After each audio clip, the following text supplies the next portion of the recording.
जय हिंद दोस्तों, बहुत बहुत स्वागत है एसबी एजुकेशन फर्स्ट के यूट्यूब चैनल में। दोस्तों आज है 28 अप्रैल 2025। तो 28 अप्रैल 2025 के जितने भी मोस्ट इंपॉर्टेंट करंट अफेयर्स के क्वेश्चन बनेंगे उनके बारे में अपन डिस्कस करेंगे, और जो भी क्वेश्चन से संबंधित इंपॉर्टेंट फैक्ट बनेगा वो भी मैं आपको साथ में बताऊँगा। और इस वीडियो की PDF फाइल आपको हमारे टेलीग्राम चैनल पर मिल जाएगी। टेलीग्राम चैनल का लिंक मैं वीडियो के डिस्क्रिप्शन में डाल दूँगा, वहाँ से जाकर टेलीग्राम से ज्वाइन हो सकते हो। और वीडियो के अंत में आपसे एक क्वेश्चन पूछा जाएगा जिसका आंसर आपको कमेंट बॉक्स में देना है। और जो साथी चैनल पे न्यू है वो साथी चैनल को सब्सक्राइब कर ले और बेल आइकन को प्रेस कर ले, ताकि आने वाली इंपॉर्टेंट लेटेस्ट वीडियो का नोटिफिकेशन सबसे पहले आप तक पहुंचे।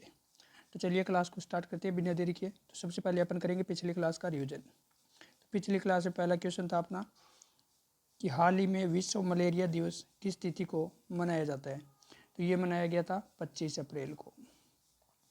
अगला क्वेश्चन अपन ने पढ़ा था कि हाल ही में किस क्रिकेटर को 2024 विजडन विश्व की अग्रणी पुरुष एवं महिला क्रिकेट खिलाड़ी नामित किया है। तो ये किया है जसप्रीत बुमराह और स्मृति मंदाना को।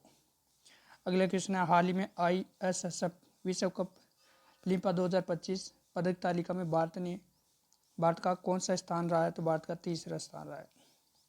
अगला भारतीय वायुसेना IAF ने 1857 में नायब बाबू कुंवर सिंह को श्रद्धांजलि देने के लिए एक एयर शो का आयोजन कहाँ किया गया। तो ये किया गया पटना बिहार में। अगला हाल ही में लोक प्रशासन के उत्कृष्टता के लिए नवाचार श्रेणी में प्रधानमंत्री पुरस्कार किसने जीता। तो ये जीता पोषण ट्रैकर एप्लीकेशन ने। अगला हाल ही में किस राज्य सरकार ने जापानी कंपनियों के साथ सहयोग कर इको टाउन स्थापित करने की घोषणा की है। तो ये की तेलंगाना सरकार ने। अगला हाल ही में Laureus world sports award 2025 world sportsman of the year से किसे सम्मानित किया गया। तो ये सम्मानित किया गया मोंडो डुप्लास्टिस को। अगला हाल ही में किस प्रसिद्ध सामाजिक कार्यकर्ता को गुरुदेव कालीचरण वर्मा का पुरस्कार 2025 से सम्मानित किया गया। तो ये किया गया अच्युत सामंत को।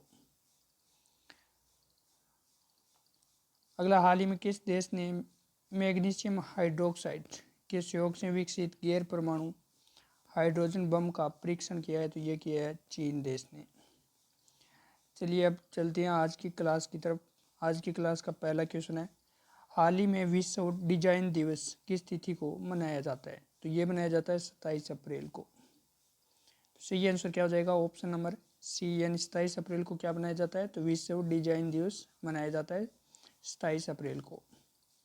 चलिए डिटेल में समझते हैं इसको। वर्ल्ड डिजाइन हर साल 27 अप्रैल को रचनात्मक एवं डिजाइन के महत्व को उजागर करने के लिए मनाया जाता है। इस दिन का उद्देश्य समाज में डिजाइन की भूमिका और उसके सकारात्मक प्रभाव को समझना। यह दिन उन डिजाइनरों को सम्मान देने का भी अवसर है जो कि नवाचार और सौंदर्य के माध्यम से दुनिया को बेहतर बनाती है। ठीक है, अगले क्वेश्चन की तरफ बढ़ते हैं। अगले क्वेश्चन से संबंधित पहले अपन जान लेते हैं अप्रैल माह में अब तक मनाए गए मोस्ट इंपॉर्टेंट डे। सबसे पहले बात करें 1 अप्रैल को, तो विश्व उत्कल दिवस मनाया गया, इसे ओडिशा दिवस भी कहते हैं। ठीक है। 2 अप्रैल को विश्व ऑटिज्म जागरूकता दिवस मनाया गया।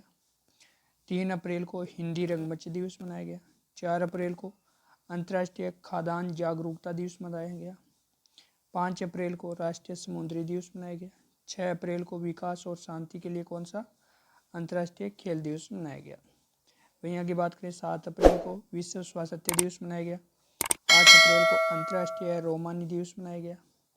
10 अप्रैल को विश्व होम्योपैथिक दिवस मनाया गया, मोस्ट इंपॉर्टेंट है ये। 11 अप्रैल को राष्ट्रीय सुरक्षित मातृत्व दिवस और विश्व पार्किंग्स दिवस मनाया गया। 12 अप्रैल को मानव अंतरिक्ष उड़ान व अंतर्राष्ट्रीय दिवस मनाया गया।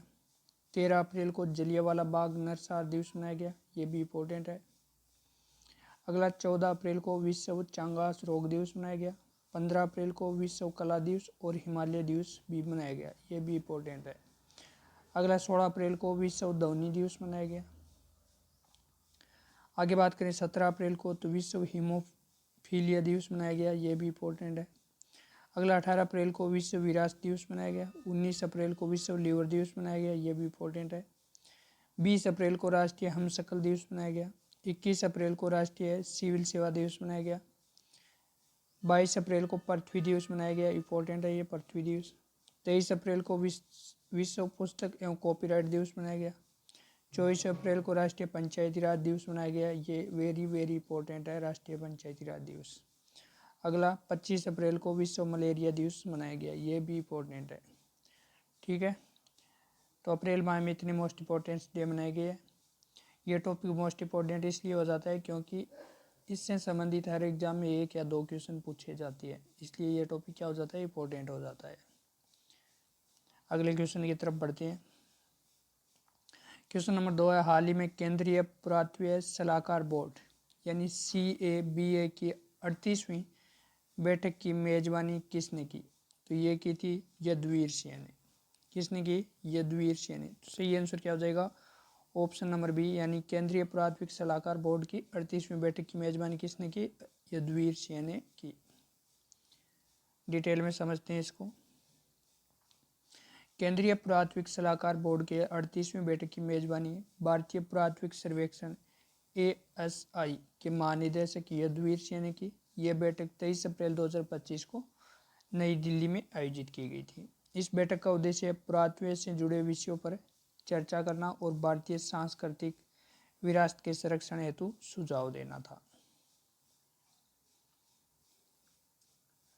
अच्छा, बात आई केंद्रीय पुरातत्व सलाहकार बोर्ड की, तो ये भारतीय पुरातत्व सर्वेक्षण यानी ASI सांस्कृतिक मंत्रालय के तहत देश की सांस्कृतिक विरासत और पुरातत्विक अनुसंधान संरक्षण के लिए प्रमुख क्या एक है संगठन है। ठीक है, इसकी स्थापना कब हुई थी? तो 1861 में इसकी स्थापना हुई थी। हेडक्वार्टर की बात करें तो नई दिल्ली में है। वर्तमान महानिदेशक कौन है? यदुवीर सिंह। ठीक है, ये भी आपको फैक्ट याद रखना है। अगला क्वेश्चन है, हाल ही में किस राज्य या केंद्र शासित प्रदेश में भारतीय सेना ने ऑपरेशन टिक्का के तहत घुसपैठ की कोशिश को नाकाम किया है? तो ये किया है जम्मू कश्मीर में। तो सही आंसर क्या हो जाएगा? Option number A, Jammu Kashmir.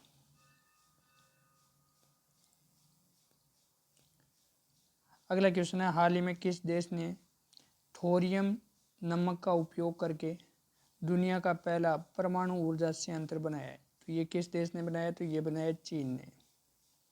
किसकी सहायता से बनाया? तो ये थोरियम नमक का उपयोग करके दुनिया का क्या बना रहा है? चीन पहला परमाणु ऊर्जा संयंत्र बना रहा है। तो सही आंसर क्या हो जाएगा? Option number B. डिटेल में समझे तो चीन ने दुनिया का पहला operation thorium moult salt nuclear reactor तैयार कर लिया गया। यह न्यूक्लियर रिएक्टर ग्रांसू प्रांत के गोबी रेगिस्तान में यह एक सोल्ट न्यूक्लियर रिएक्टर है। इसमें पिघला हुआ नमक ईंधन के तौर पर इस्तेमाल किया जाता है। ठीक है, अच्छा बात आ गई है चीन की, तो चीन के बारे में जानते हैं अपन। किस महाद्वीप में स्थित है? तो एशिया महाद्वीप में स्थित है। राजधानी की बात करें तो बीजिंग। मुद्रा चीनी युआन है। राष्ट्रपति कौन है? शी जिनपिंग है। क्षेत्रफल की दृष्टि से विश्व में स्थान कौन सा है? तो तीसरा सबसे बड़ा देश है। पड़ोसी देशों की बात करें तो भारत, पाकिस्तान, अफगानिस्तान, तजाकिस्तान, किर्गिस्तान व कजाकिस्तान। तो ये रिपीट हो गया, तजाकिस्तान था। ठीक है, ये कजाकिस्तान, मंगोलिया, रूस, उत्तर Korea, Vietnam, Laos, Myanmar, Bhutan और नेपाल देश पड़ोसी देश है। ठीक है, चीन के। चीन और भारत के बीच की सीमा रेखा क्या कहलाती है? मैकमोहन रेखा। मोस्ट इंपॉर्टेंट है, कौन सी रेखा कहलाती है? चीन और भारत के बीच की सीमा रेखा मैकमोहन रेखा। अगर पूछा जाए भारत और पाकिस्तान के बीच की सीमा रेखा क्या कहलाती है? तो रेड क्लिफ रेखा कहलाती है। वही बात करें, चीन विश्व व्यापार संगठन का हिस्सा कब बना था? तो 2001 में बना था। ईस्ट इंडिया कंपनी ने चीन के व्यापार का एकाधिकार कब समाप्त किया था? तो 1833 में समाप्त किया था। और ये है मैप में चीन, देख सकते हो आप। अगला क्वेश्चन है, हाल ही में केंद्रीय गृह मंत्री अमित शाह ने लीवर की बीमारी से निपटने के लिए हेल्थ पहल का अनावरण कहाँ किया है? तो ये किया है नई दिल्ली में। कहाँ किया है? नई दिल्ली में। तो सही आंसर क्या हो जाएगा? ऑप्शन नंबर ए, नई दिल्ली।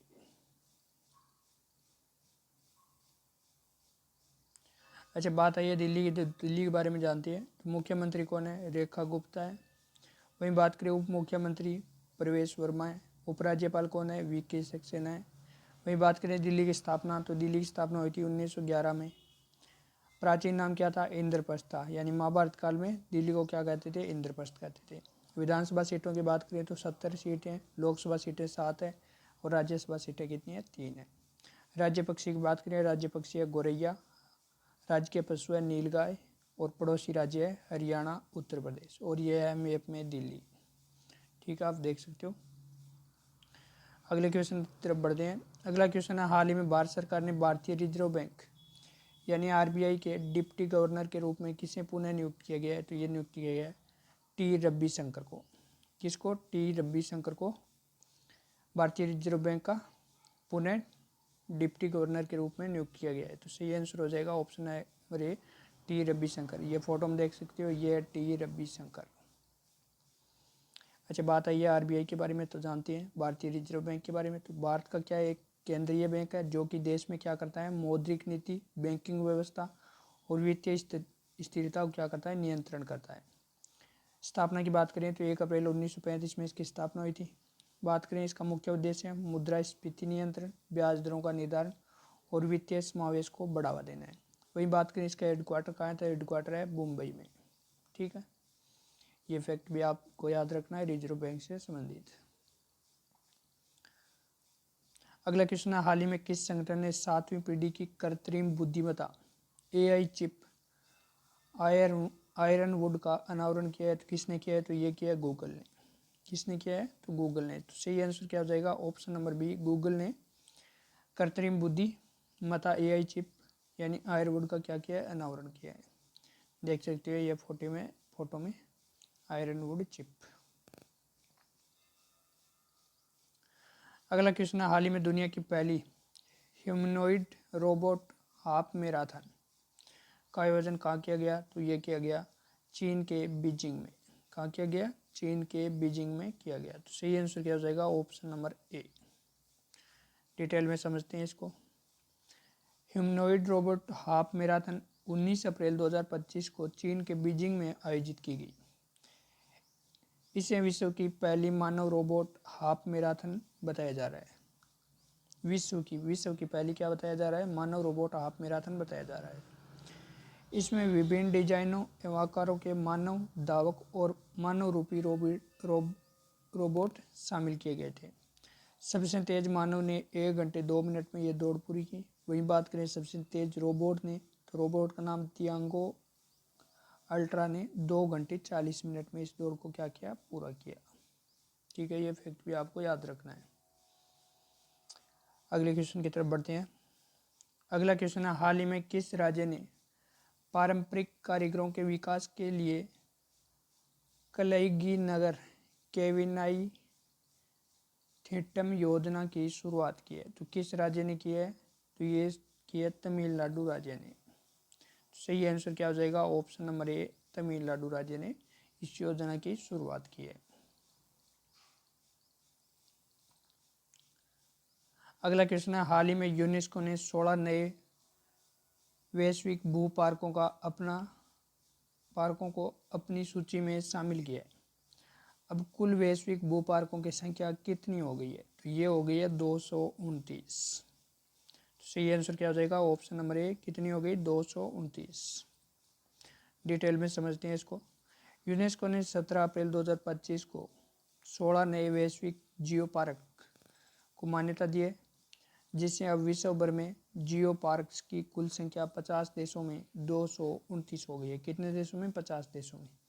यह नेटवर्क अब 8,55,000 वर्ग किलोमीटर के क्षेत्र को कवर कर रहा है, जो कि नाबिया देश के आकार के बराबर है। किस देश के आकार के बराबर है? नाबिया देश के आकार के बराबर है। यह घोषणा जियो पार्क्स एशियाई, यूरोप, अफ्रीका, लैटिन अमेरिका में फैले और उन्हें अद्वितीय भूवैज्ञानिक धरोहर के लिए मान्यता दी गई है, जिसमें ज्वालामुखी श्रृंखलाएं, प्राचीन चट्टानीय संरचनाएं, पर्वत क्षेत्र, जीवाश्म स्थल और रेगिस्तान परिदृश्य भी शामिल है।